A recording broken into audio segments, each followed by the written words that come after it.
서울시 태권도 협회의 여러 문제, 지난주부터 연속 보도해드리고 있는데요.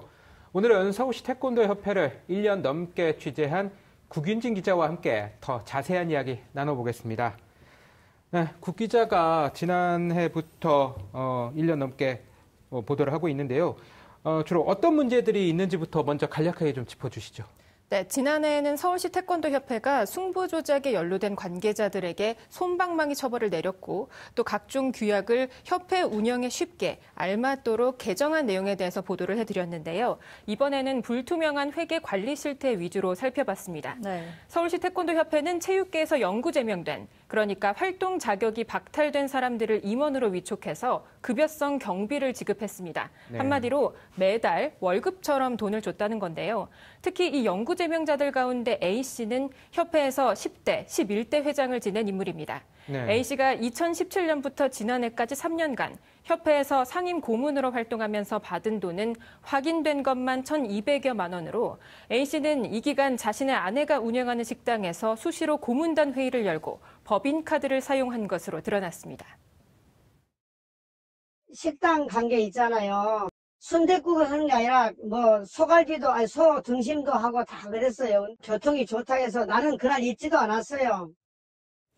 또 다른 사례에 대해서 말씀드리겠습니다. 13대 회장이었던 B씨는 지난 2018년 8월 1일 휴일 수당으로만 800여만 원, 하루에 982만 원 등 1년 6개월간 9천여만 원의 돈을 받아갔는데요. 네. 이를 증빙할 영수증은 없었습니다. 네. 또 법인카드 부정사용 의혹도 있었습니다. 법인카드를 같은 날 동일한 가맹점에서 수차례 결제했는데 정확한 시간이 없는 등 카드 허위 사용, 일명 카드깡 의혹을 받고 있습니다. 네. 이 밖에도 송사비를 과도하게 지출한 부분도 문제로 좀 여겨지고 있는데요.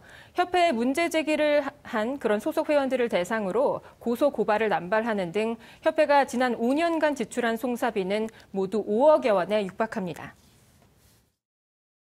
비싼 돈을 변호사비를 지출하면서 저희는 어떻게 보면 회원이잖아요. 단체고 그런 단체를 고소했다는 게 어떻게 보면 심리적인 압박 내지는 어떤 좀 다루기식, 협회 차원을 다루고 회장을 다루기식으로 이런 고소를 하지 않나 이런 생각이 많이 듭니다. TBS 보도 후 이 같은 문제들은 이번 국회 문화체육관광위원회 국정감사에서 질타를 받았습니다. 네, 이렇게 회계 문제만 놓고 봐도 참 문제가 심각한데 어떻게 해서 이 지경까지 올 수 있게 된 거죠? 한마디로 서울시 태권도협회가 특정인에 의해 사유화됐다라는 게 문제로 지적되고 있고 네. 또 이유로 나오고 있습니다. 그 중심에는 X라는 사람이 있습니다. 서울시 태권도협회 협회의 황제 같은 존재입니다. 폭력, 횡령, 배임 등 상당수의 전과 기록이 있습니다. 이런 전력이 있는 사람이 서울시 태권도협회 회장과 상임 고문을 맡으면서 협회를 좌지우지한 결과 서울시 태권도협회가 완전히 사유화가 되었습니다. 이상원 의원실에 따르면 서울시 태권도협회 사무국은 앞서 말씀드렸던 10대에서 11대 회장을 지낸 A씨의 지인들로 채워져 있는데요. 네. 전체 직원 13명 가운데 11명 이상이 A씨의 제자거나 혹은 A씨의 지인 가족 등 관련자들로 추정됩니다. 네. 특히 협회에서 심사 업무를 맡고 있는 C씨는 A씨의 조카입니다. 이 C씨는 중국에서 성매매 혐의로 벌금형을 받고 회사에서 파면됐지만 협회에 다시 취업해서 근무하고 있습니다.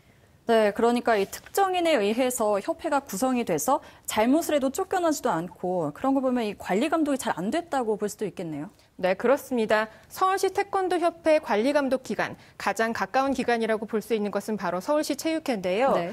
이 서울시 태권도협회에서 승부 조작과 횡령 등 관련 문제가 끊이지 않자 관리단체로 지정해야 한다는 여론이 높아지고 있습니다. 하지만 이 협회를 관리해야 할 서울시 체육회가 소극적으로 대응하고 있다는 지적이 제기됩니다. 서울시 체육회는 지난해 말 이 서울시 태권도협회 관리단체 지정 여부를 이사회 표결에 붙였는데요.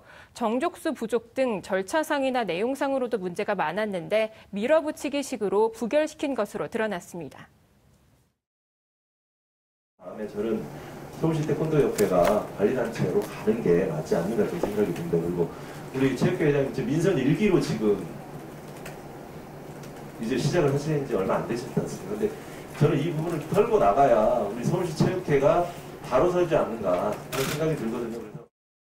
네, 이 서울시 체육회도 문제지만 그보다 좀 상위 기관이라고 할 수 있죠. 대한체육회도 있고 더 위로 나가면은 문화체육관광부까지도 있는데 이들의 사후 관리가 미흡했던 것 아닌가 그런 생각도 듭니다. 네, 그렇습니다. 문화체육관광부와 대한체육회는 각각 지난 2014년과 2016년 서울시 태권도협회를 감사하고 개선 명령을 내놨지만 네. 현재까지 문제가 개선되지 않고 계속 반복되고 있는데요. 네. 한마디로 처분 요구만 해놓고 후속 조치가 이뤄지고 있는지 확인을 하지 않은 겁니다. 2014년에 문체부에서도 시정 조치하셨는데 6년이 지난 지금까지 미꾸라지처럼 잘도 빠져다니고 있습니다. 계속 도망다니게 놔둘 것입니까? 이번에 좀 단단히 우리 체육회랑 같이 해가지고 조치를 취하도록 그렇게 해보겠습니다. 이에 따라 국회 문화체육관광위원회는 문체부와 대한체육회에 보다 철저한 관리감독 대책을 마련하라고 주문을 했고요. 또 서울시 태권도협회에 대한 관리단체 지정을 촉구하는 한편 감사원 감사를 요청했습니다. 네, TBS가 지난 1년간 보도한 서울시 태권도협회 각종 문제, 또 국정감사 질의 내용까지 들어봤습니다. 지금까지 구균진 기자였습니다.